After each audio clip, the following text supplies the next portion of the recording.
A ficha de perguntas está na pasta que vocês receberam. Nós temos as meninas da organização que estão preparadas para recolher as fichas, tá certo? Eu vou fazer uma abordagem breve e vamos fazer então um grupo de perguntas para cada um dos presentes e encerramos esse primeiro painel rapidamente. Então a gente observou que são muitas as ações de inovação que vocês puderam perceber hoje, que foram apresentadas pelas pessoas.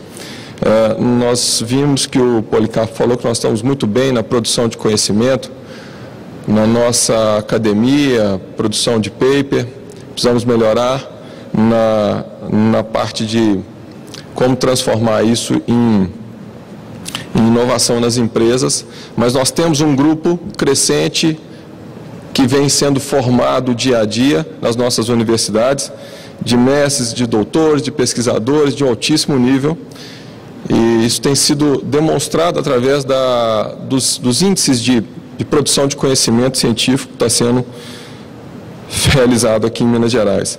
Nós temos casos de inovação como o carro da Fiat, a Fiat com vários, mas um exemplo que está aqui presente, o carro conceito que está ali na porta, e a ETRA citando também a produção de inovação, CSN com um produto também inovador. Nós também tivemos a parte de fomento, das agências de fomento, FAPEMIG, FINEP. Nós temos também um esforço muito grande das entidades de classe, como IEL, FIENG, SEBRAE e outras tantas, a própria ABM. Enfim, foi para integrar toda essa estrutura de inovação que tem no estado de Minas Gerais. Dá gosto de ver, né, Policarpo, o que está sendo feito aqui em Minas. Trabalho de integração, acho que não existe, raramente é encontrado em outros estados um trabalho de integração que está sendo proposto aqui. E foi nesse sentido que o governo de estado, através da Secretaria de Ciência e Tecnologia, criou o Sistema Mineiro de Inovação, que é um local de integração desses vários projetos. É um sistema que está aberto, que integra todos esses agentes que foram citados aqui, empresas, agências de fomento, academia, né? E com o objetivo de promover essa integração, que também foi citado pelo Policarpo na apresentação dele como uma das necessárias, né? Então, eu queria deixar um registro rápido só do endereço eletrônico do CIMI, que está na pasta que vocês receberam, www.cime.org.br, e lá vocês vão encontrar muito do que foi falado aqui também. Bom, vou começar as perguntas aqui. Eu queria falar primeira pergunta que eu gostaria de fazer para o Fabiano, a respeito do trabalho que ele me citou aí da CSN. Achei muito interessante, acho que todos nós percebemos o processo de inovação no produto que foi apresentado. E uma das coisas que mais me chamou a atenção, Fabiano, é com relação à cooperação, né? A CSN é uma parte do processo que se transformou em um tanque, né? Que se transformou em um carro. Na verdade, são várias empresas pensando junto, provavelmente algum conhecimento de fora das empresas também, mas ontem foi dito muito na palavra cooperação. Então eu queria que você, por gentileza, nos dissesse como é que funciona esse processo de cooperação para se chegar num produto desse, final. E a gente viu que tem um revestimento feito por uma outra empresa, tem depois transformação do aço nas chapas para se fabricar o tanque e etc. Como é que isso funciona dentro da CSN? Primeira pergunta. Bem, obrigado pelo agradecimento. A CSN é muito interessante esse processo porque ela trabalha com uma gestão cooperada e bastante integrada. No caso da CSN, a gente tem uma Gerência Geral de Desenvolvimento de Produto E dentro dessa gerência geral de desenvolvimento de produto, a gente tem uma gerência de desenvolvimento de produto para a CSN Paraná, para os produtos galvanizados e revestidos, e para a GalvaSud, que é a linha de galvanização com foco automotivo da CSN. Além dessa gerência também atuar no desenvolvimento de produtos dentro da própria usina Presidente Vargas, em Volta Redonda.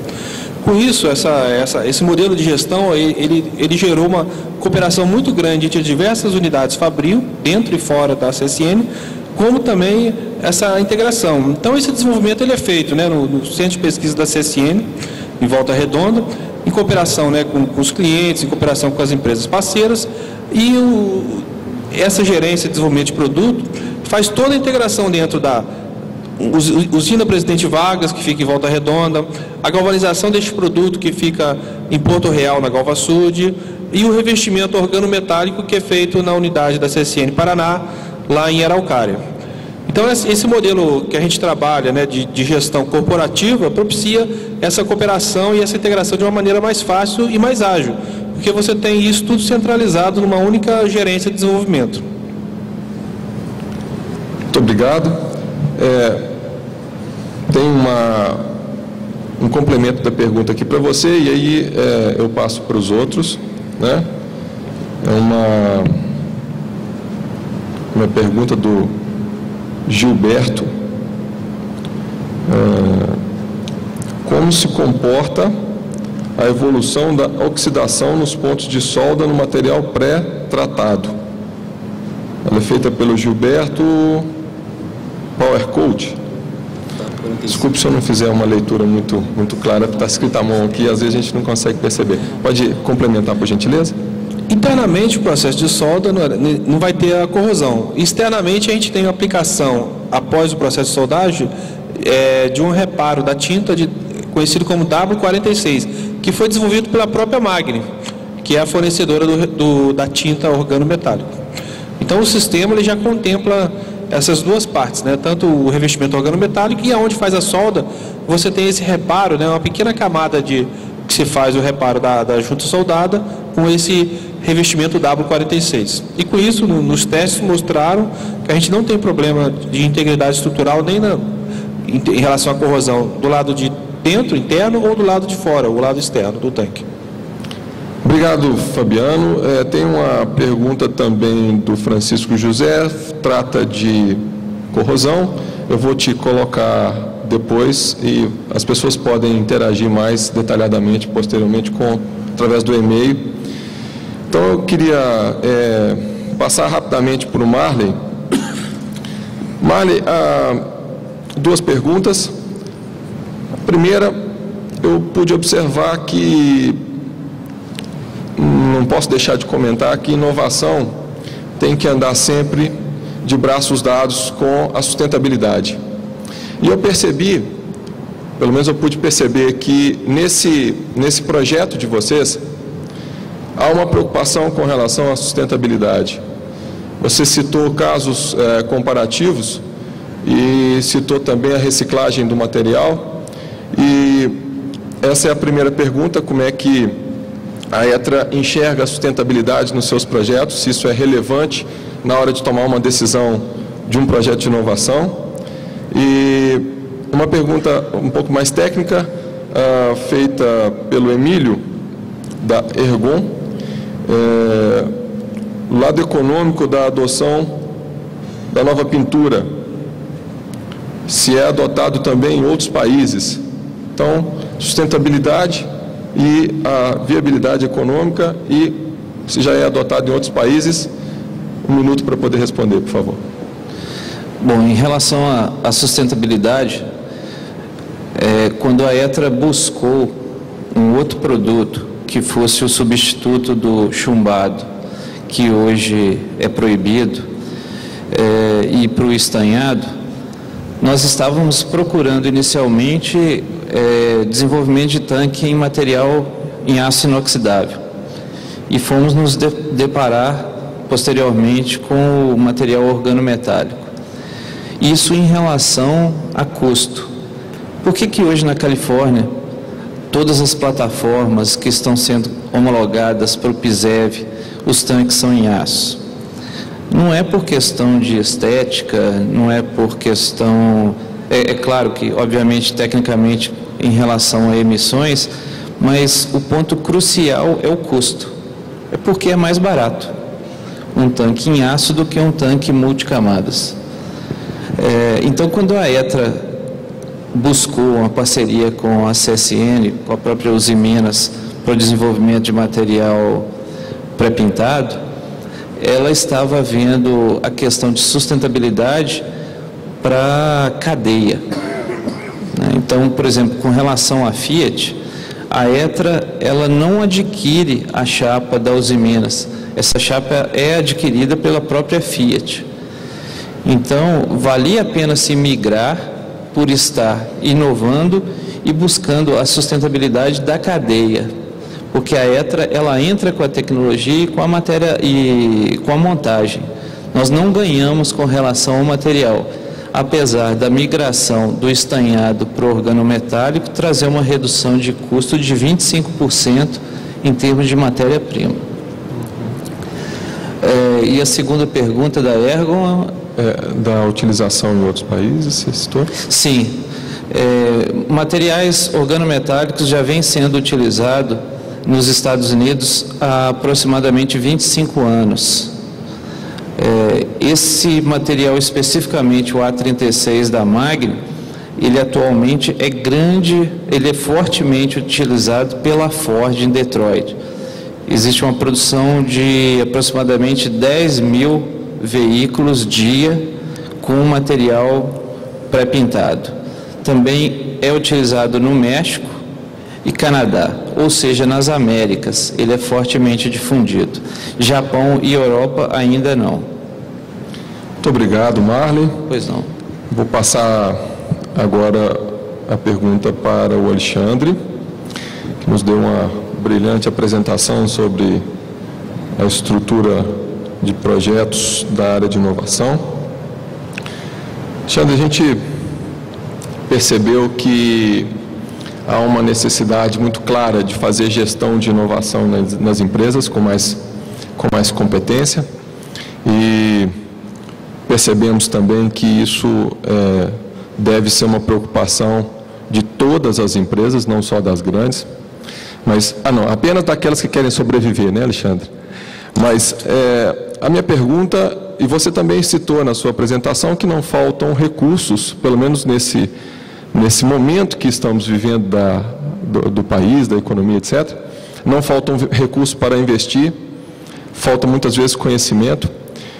Minha pergunta é, se nós temos recursos suficientes para poder acelerar o processo de inovação das empresas, gerar crescimento, bem-estar social, emprego e etc., se recurso não falta, em poucas palavras, o que falta? Desculpa, complementando, tem uma pergunta também, Fabrício Martins, ele está perguntando sobre se existem linhas de fomento para inovação social. Aí você responde, por gentileza, 1 minuto. Inovação é um daqueles temas que, infelizmente, não há bala de prata que resolva. A gente não vai resolver esse problema em pouco tempo, a gente não vai resolver esse problema com pouco dinheiro, a gente não vai resolver esse problema com um único ato. Por exemplo, se falou aqui na relação universidade-empresa, isso é um problema de décadas que talvez leve coisa parecida com 1 década para que um se acostume com o outro. A gente só faz subvenção econômica, dinheiro não reembolsável para a empresa há 3 anos, os Estados Unidos faz há 120, a Europa faz há uns 80. A gente vai se acostumar com isso. O empresário, ainda hoje, a gente roda muito por aí fazendo apresentação, a gente ainda ouve o sujeito que diz assim, não, você me dá um dinheiro aí que eu inovo, mas de jeito nenhum que eu te dou esse dinheiro, né? Então, há um processo de cultura em formação, há um processo de instâncias em conformação, há um processo de legislação em homologação Eu tenho uma filha de 4 anos, eu acho que o Brasil vai ser legal quando ela estiver aí saindo da universidade e recebendo do seu professor todos os papers e a transferência de tecnologia daquela patente que ele acabou de depositar, para que ela abra uma startup na universidade para explorar aquela tecnologia fazendo alguma coisa. Então eu acho que a gente precisa de tempo, de tenacidade, de perenidade de recursos, para que a gente não volte aquele gráfico de dente de serra. Esse ano é muito bom, ano que vem é muito ruim. Quando você está projetando um tanque, se eu te disser que no ano que vem não tem dinheiro para pesquisa, você faz um backup de tudo, guarda, e quando o dinheiro voltar, você restaura o backup e recomeça o projeto. Se você está desenvolvendo um cultivar, se você tem 400 ratos, 200 você deu uma vacina e 200 você não deu, aquilo não tem backup, você perdeu a pesquisa inteira. Então a perenidade é um outro elemento importante nisso. Inovação social. O conceito de inovação, ele tem alguns desafios muito grandes. O primeiro, um deles é: como é que a gente valora o intangível? Quanto vale a minha patente? Quanto vale a minha marca? Quanto vale a minha carteira de clientes? Quanto vale o meu passado de inovação? Um outro é a inovação que não está voltada para o mercado. A inovação, imagino que foi nesse sentido que veio a pergunta de inovação social. A gente tem inúmeros casos de apoio concreto à inovação de cunho social. Um deles, Embrapa Mirissurgo, 7 Lagoas, onde o professor Luciano Cordoval, há 15 anos, pesquisa como fazer buraco.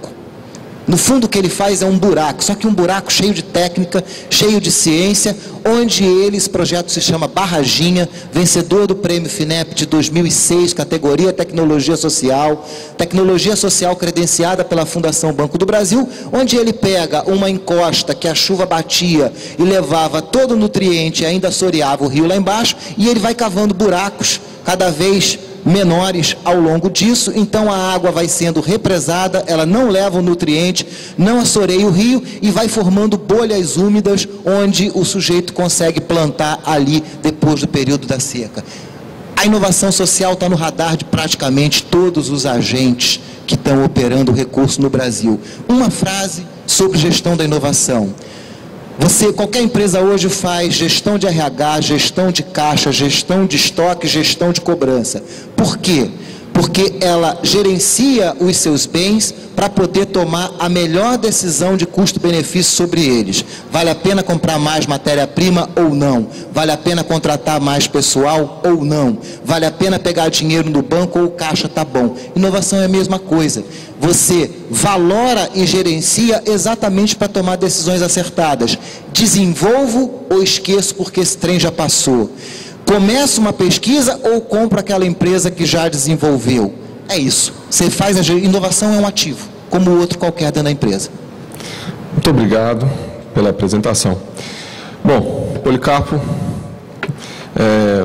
gostaria que você fizesse uma consideração final. Você citou na sua apresentação a diferença de fundação de apoio, fundação de amparo, citou que o papel não é só fomentar, mas ser um papel mais ativo no processo. Nós sabemos que os recursos aportados na FAPEMIG pelo governo estadual ampliaram bastante nesse último biênio, e a minha pergunta, e eu vou aproveitar aqui, também tem uma pergunta que eu vou pegar uma carona nessa que eu faço para você. Fala para a gente um pouquinho como que está a relação da FAPEMIG com as empresas. Seria, na vertente, apoio à empresa direto, né? Como é que estão essas últimas ações? Tem uma pergunta que eu aproveito aqui do Renato, do Instituto Inovação, que ele pergunta sobre a utilização das empresas, no caso está dirigida ao Marlon e ao Fabiano. Eu vou pedir para o Policarpo responder essa pergunta para a gente finalizar, que nós não temos mais tempo. Sobre os recursos fomento à inovação, se as empresas estão usando, se elas não estão usando, se elas pretendem usar, e como como é que, a última também para encerrar, como é que a universidade está passando pelo processo do Reúne, como é que a FAPEMIG está se estruturando para esse futuro próximo. Acho que deu para entender aí, né, Policarpo? Encerra para a gente em 1 minuto, por gentileza. 1 minuto? 1 minuto. Tá bom. Eu acho que a relação da FAPEMIG com o setor empresarial é o melhor possível, tem sido o melhor possível. Nós temos, inclusive, participado de inúmeras reuniões, fazendo o papel de intermediários entre as empresas e universidades em casos em que não há um conhecimento mútuo. Fizemos isso recentemente no sul de Minas, fizemos isso a semana passada aqui. Nós até não temos tido tempo de participar de tantas reuniões, porque há demanda de ambos os lados. É impressionante. A FAPEMIG tem sido elo entre muitas instituições, né, de ensino, pesquisa e empresas. Então, e a gente tem feito isso aí com o maior grado, né, possível. Eu não teria vindo do sul de Minas para cá simplesmente para fazer aquilo que era feito antes. Quer dizer, a FAPEMIG 10 anos atrás simplesmente era uma piada, falando português, claro, em face dos recursos que lhe eram alocados.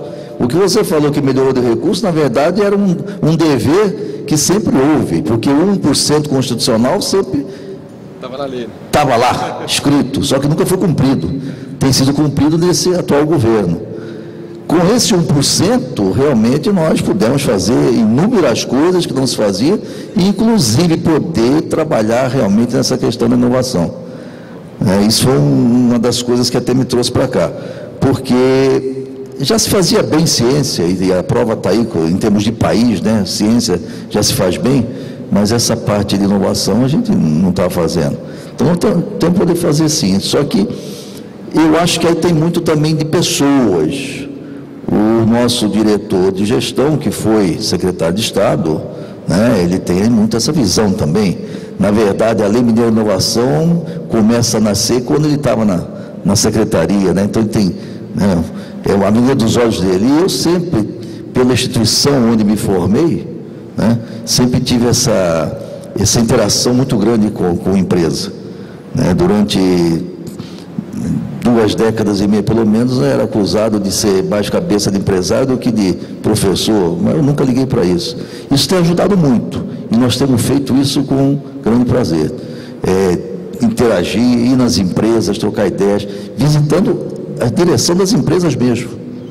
E, num segundo momento, colocando juntos empresas e universidades. O que a gente tem feito assim, diferente, Paulo, é que a gente participa na aproximação, mas depois se retira, porque se nós formos participar de tudo, aí nós não temos tempo para fazê-lo, mas você pode ficar tranquilo que nós estamos fazendo o máximo possível no sentido de que essa questão de inovação, né, seja tão célere quanto a gente puder.